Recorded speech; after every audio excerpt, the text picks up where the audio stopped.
Благодарам, подпредседателе. Почитувани колеги пратеници, почитуван председател на владата, почитувана македонска јавност, процедурата го зедов од една единствена причина, што по 9 месеци од последните пратенички прашања, односно од после 30 јули, ова се први пратенички прашања кои што имаат право да ги постават пратениците. Или во превод 270 дена алатката надзор на работата на владата со поставување на пратенички прашања не се остварува.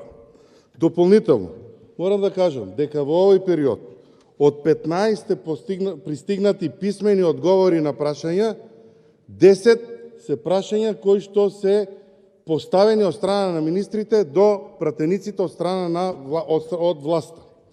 Мислам дека инструментот пратенички прашања не е замислен да власта одговара на пратениците владата одговара на пратениците од власта и дополнително на пратенички прашања. Аз знам дека има право, меѓутоа не е во ред да 120 пратеници 270 дена чекаат поставување на пратенички прашања и да на првото писмено прашање дополнителни прашања има колешката. Немам ништо против колешката и против прашањата нејзини. Меѓутоа, дел од владачката структура дава подршка на оваа влада. Нека си направи еден состанок со министрите и премиерот, со сите со кои што има можност да се види, на кои што дава подршка и нека го праша ова.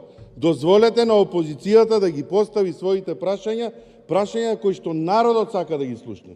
Јас го разбирам дека инструментот пратенички прашања сакате да го искористите како пиар алатка на владата.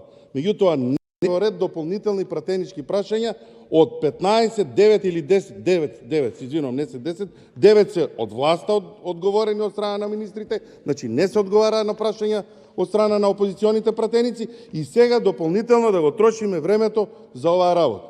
Знам што ќе ми одговорите, ние на првиот нареден жан ова мораме да го решиме и да оставиме можност за поставување почесто прашања од страна на опозиционите пратеници, меѓутоа дајте бидете коректни и дозволете да се изјасниме.